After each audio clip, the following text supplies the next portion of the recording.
Well, we're glad you're rolling with us today. We have a special guest in studio with us. You've seen her on the show before, but you've also seen her on Myx TV. Her name is Carmelia Ray. She is a celebrity matchmaker, and she's also the matchmaker on Mom versus Matchmaker, who's going to be talking to us about the art of matchmaking. She's no newbie in the online dating space. She's actually been in the matchmaking industry since 1992, and she's helped thousands of people find their someone special. She's a conference host for iDate, which is the largest online dating, date coaching, and matchmaking conference in the world. She's been on Ask Men, Variety, OK Magazine, Elite Daily, Your Tango, so much more. And now she's in studio with us today on the Dates and Mates show. Please give big smooches to Carmelia Ray. Holy, thank you. Hey, Miss Ray. Hi. Girl, I got breathless just reading your bio. I know. Shoot. Oh my God, is that me? No. We're so excited to have you back on the show, but this is the first time you've actually been here in studio with us, and I can look into your gorgeous eyes and talk to you about so many things, the art of matchmaking, Mom versus Matchmaker. So just for those who have not seen the show, basically the concept is on Mom versus Matchmaker, they pit you against somebody's mom to find the better match. And so you go out, you hit the streets to find somebody, Mom hits the streets, and then the singleton goes out with each person and decides who was the best match. And either it's going to be Mom's pick or it's going to be yours. Correct. How you doing so far? How's your statistics? Well, you're going to have to watch the show for the statistics, and there's a whole new set of shows coming out. However, it's been a great competition. One would think that a veteran matchmaker might, like, what chance do moms have? They're great. They're actually really, some of the moms know their kids really well. And I'll just say that the moms are probably the ones that are more inclined to hit the pavement. Hitting the pavement is not my style for finding matches. I know. I saw your shoes, girlfriend. Yeah, right. So it's a really great experience. So it does test the old adage that moms know best. In some cases, they make great selections. In other cases, I feel like I do a better job. So what are the factors that you tend to look for when you're matching for someone? Well, what's important is not what I look for, it's what the client or the single person needs and wants, and also what they say to me that's important for them. So I look for someone that is a great fit for the client or for the single person. We'll say single, and essentially those are the common interests, values, goals, personality traits, lifestyle, the things that matter when it comes down to long-term compatibility. Yeah, but wouldn't you say so many people think they know what they want, but aren't they often off the mark? That's often part of the coaching process, the intake process, getting to know someone. As you know, Damona, with coaching singles, someone might think they need something or they want something. In reality, who they've been attracting and also who they are is really the wrong person for them. Hence, the reason why they're not in a successful relationship. So I would imagine as you try to match a client with somebody that's the right fit, you have a certain amount of clients and you need to have a lot more in your database of people that they might match with. Where do you find, as a matchmaker, where do you find your inventory of people to match them with? Great question. And it is very true because a lot of people who invest in a matchmaking service or in online dating think that it's a one-to-one ratio. If I'm single and I'm filling out this form and telling you as a matchmaker what I'm looking for, you should have that one person. But the reality is you need to date, sometimes, in many cases, you need to date a variety of people to really get what you're looking for. So to answer your question, there are a number of ways that as a matchmaker I recruit. That's in person, referrals. Certainly through my years of experience, I've attended events. I have my own database. The show helps. Online dating is a resource for me as a matchmaker, which many other matchmakers don't use online dating as a resource to find singles. So singles are everywhere, but I can't give up all my secrets. But I will tell you that singles are everywhere. So you'll scrape Tinder to find matches, hit them up, be like, hey, I think you'd be a match for this person that I'm working with? I've used multiple avenues and sources, Tinder being, one of them. Wherever singles are, I will go.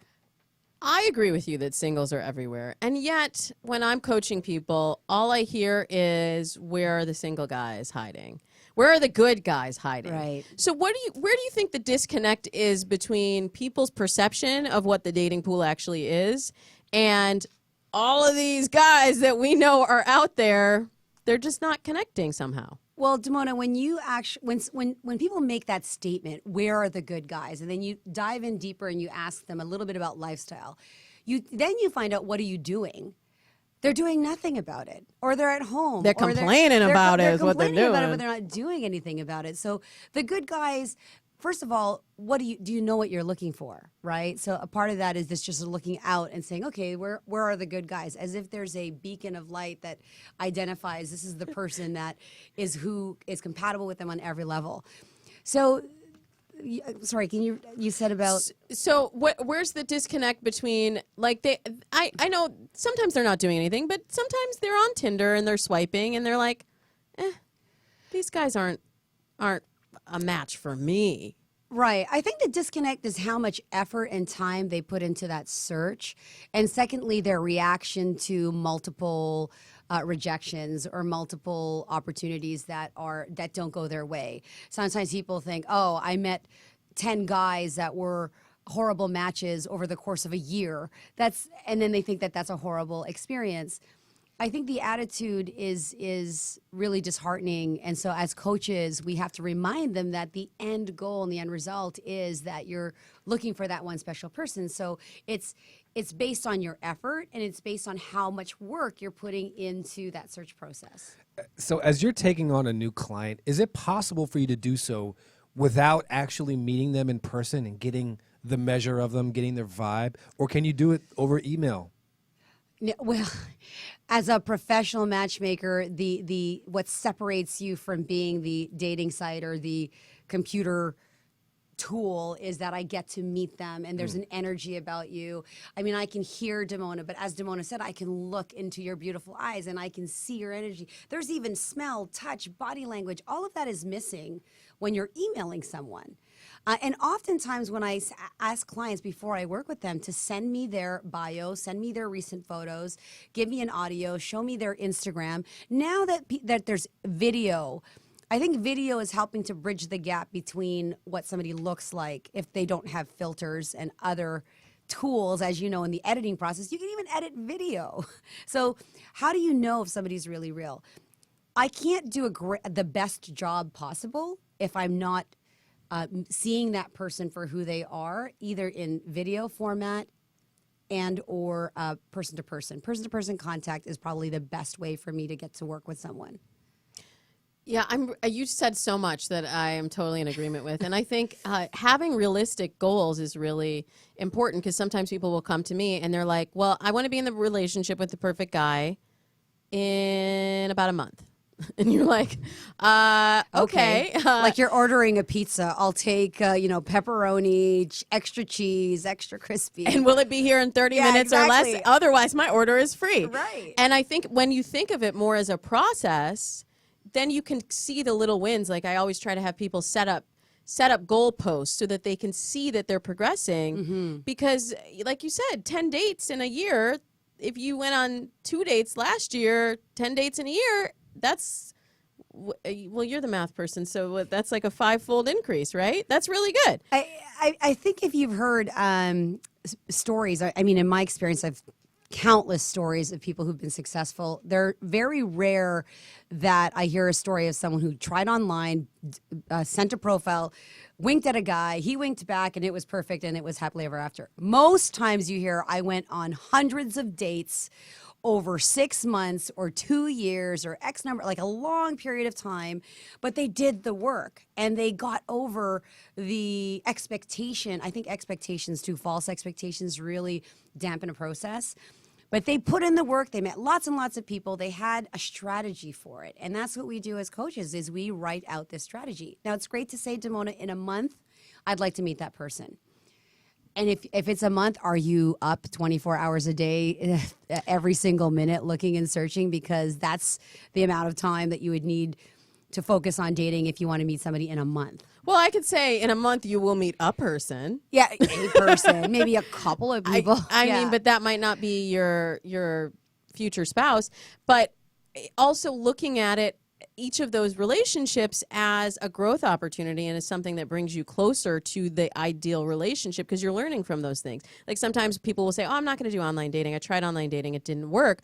Well, what happened when the last time you went on OkCupid? Well, I dated a girl for 4 months, but it didn't work out. Wait, you dated a girl for 4 months, so it did work for you. It just, she wasn't the right one. So like, get back in there. Sure. Keep trying. Or I tried online dating, it didn't work. And then you further inspect. What does that mean? Well, I did a profile and I got 10 messages and then I deleted it. That's not trying online dating. You didn't work online Yeah, dating. you didn't work on online dating. Exactly. I feel like the expectations thing is so accurate. If, like most people, a big issue is like they think they're a 9, but they're really like a 7, and it ruins everything for their approach. I'm curious from the matchmaking side, Carmelia, when you like, what percentage of what you're doing is like matching up the splits, like the height requirements and jobs and all the different like numbers and numerical things about that person, what they like and interests, versus like how much of it is just that feel? Like I've met him, I've met her, and something about it seems like it fits. It is never one or the other, and it's not really more or less. It really is the combination of the important criteria and compatibility. And if I were to guesstimate the percentage, even on Match.com or any of the other profiles where it says you're 70% compatible or 80% compatible, I'm certainly going to go for 70% or higher when you're looking at all the numbers of it. And you can make a 10% compatibility work if you want to be frustrated forever and deal with and do the work to make it compatible. And the other part is intuition and gut feeling. So there definitely is something to be said about that. But your gut also comes from that vibe and energy and genetic compatibility. There is a 40% of our attraction is in our genes. I've done the research on that, hence through instant chemistry and other new tools that are coming out that are actually taking your saliva and your sweaty T-shirt test. Did you know that? Do you know that, a little bit about that? Like if you gave your shirt to 10 different women and they smelled it, and the ones that found your scent attractive means that in the genetic pool, you've got opposite HLA, which is a DNA in your immune system. Okay, so that's why some smells are like gross to you, and other ones are like my partner scent. I love my partner scent, and it's genetic compatibility. And like the people that would be repulsed by my smell would be my sisters. Yes. And my family members. That's true. Like, And repulsed by many other things. Yeah, You that's probably stay. why I tell my kids, can you go shower? Like there's zero attraction when it's a close DNA compatibility. And I can't smell you at all. It's a good thing. It's a good thing. Okay, so as you're talking about genetics, Yes. this is the perfect way into mom versus matchmaker, because everybody's family thinks that they know what's best for their children, right? Yes. So where do you think some of these parents are going wrong in their expectations of who their child should be with? There's a couple of things that don't work for moms. This is going to give future moms an edge on my show now, but I'll reveal it.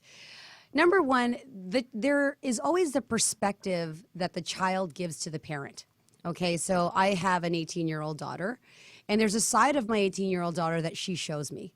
And there's another side of my 18-year-old daughter that I'm sure I don't know anything about. And in my interviews with these singles, when I often ask them to describe, what are you looking for? Tell me about your lifestyle. What are your likes and dislikes? And then I'll say, does mom know this? And they're like, oh, no, my mom doesn't know that.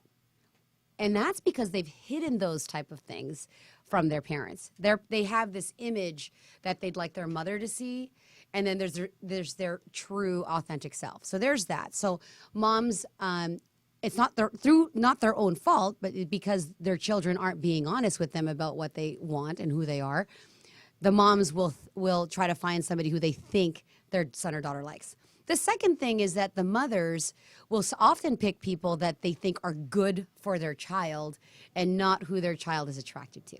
Okay.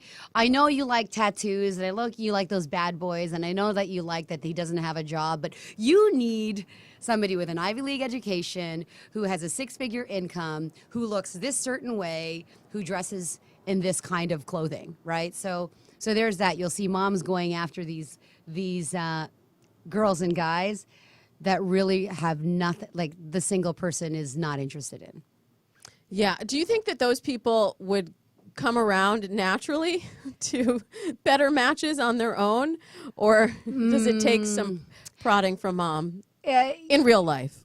Well, on the show, they don't have a choice. They're going to go on a date with but in whoever's real life. In real life, it's always boils down to the individual. How open-minded are they? Some kids have strong obligation to their parents, so they'll just date whomever parent puts in front of them. And other times, kids don't know. And when I say kids, it could be millennial dater. It could be an older child that has a recommendation from mom and says, okay, well, I'm single, I'll date anybody. And other times they're just basing it on their own experience. So what do you consider success as a matchmaker? Is it like you got in a relationship with somebody that I put you in front of for 3 months or 3 years, or is marriage the only success? Great question. A success is achieving the single person's desired relationship goal. So if their goal is marriage, the ultimate success would be to find them someone to marry. If their goal was to be in a long-term relationship, that would be the success. So success to me is facilitating the request of that person's specific dating needs. And in sometimes the dating needs, as I work with people as a coach, is I just want to meet quality people. I'd like to meet a single normal guy. I'd like to meet a single woman that's not bipolar or this or that, and no disrespect to mental health issues or anything, but they have specific goals. They just want to know that there are single, available people for them that are interested in meeting them. All right, I'm gonna put you on the spot, Yeah, Carmelia. go ahead. So, matchmakers are not miracle workers, and nobody is. I'm curious. On average, I'm sure everybody's a little bit different. How many people do you think it takes for you to kind of calibrate what your client needs? So, a few dates. How you might many be like, licks to the center of the lollipop? yeah, exactly. You gotta like kind of get the You just measure of bite. that person. You just bite it. How many dates? How many people do you think it takes before success usually hits? I don't want to ignore your question, and I don't want to answer with everything's unique. I will say that in my experience in the broad scope of 25 years of dating and matchmaking, that number could tend to look like anywhere from 6 to 12 different matches. Okay, but matchmaking is different than online dating. It might take 100 online dates or 50 online dates because there's less of a screening process. When you are working with a matchmaker, that matchmaker is breaking down the compatibility. They're meeting with you. You're going through a pretty intense screening process, being very clear about who you want, what you're looking for, and it's a mutual fit. It's not just that you like me, but I've got to like you, and there's got to be a mutual fit. Okay, so you as the matchmaker. As a matchmaker. So the likelihood of a relationship developing from a match through a matchmaker is a much higher percentage than that of an online dating site, even though it does its best. Like online, I'm here at the conference, right? Every dating site is figuring out what's the best algorithm to try to match people. But one thing they're missing is that the self-assessment of the person who's describing themselves as a 10 when you might think that they're a 4, or I'm physically active, but I, sit on my patio and watch people play tennis. That's my physical active. It's so different. So a matchmaker's match has a higher likelihood for an established relationship because of the extra screening involved. And I'm impartial. I don't necessarily, and I'm a coach. So even though you think you want X, I will say, well, you've been wanting X.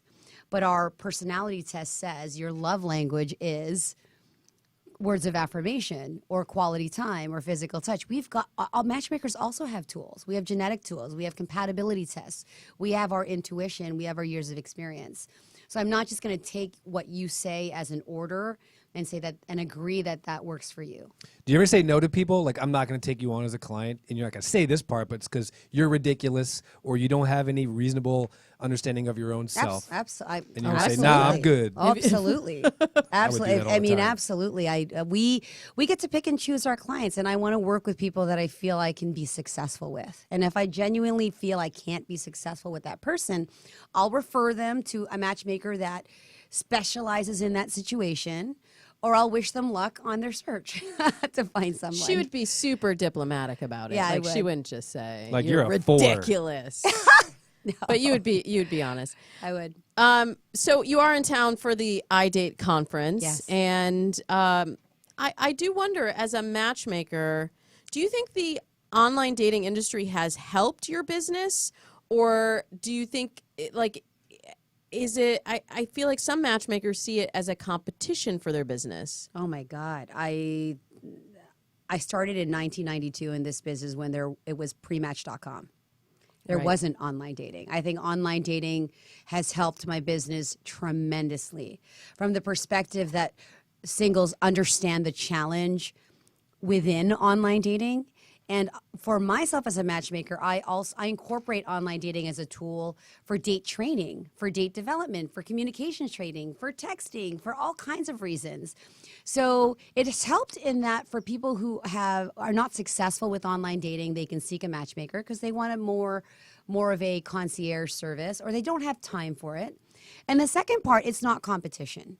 I advise people to try every way possible. And when I create a strategy for my clients as a coach or matchmaker, it includes getting out there and testing the waters and just having the experience of rejection. If you go out dating and everybody says yes, which doesn't happen to most people, and then all of a sudden you get a no, they need to have a lot of different experiences in the dating world. Mm-hmm. You're right. Dating is not a competition, but your show is. Yes. So Yes, the show I'm is. so excited to catch season 2, part 2. It's premiering on July 25th on Myx TV, and you can get caught up on past episodes, season 1 and 2.1. Yes. Yes. 2.0 on MyxTV.com. That's So myxtv.com. thank you Yes. very much for spelling it out, for literally spelling it out for people. Any fun tidbits of what we can expect to see in this next cycle of shows? Oh my God, there's get so cray-cray? many. Well, the first mom, speaking of smell, she uses smell to help. I don't want to give too much away, but smell is important. It's a test for her whether they can date their daughter or not. Oh my goodness. She's got the nose for it.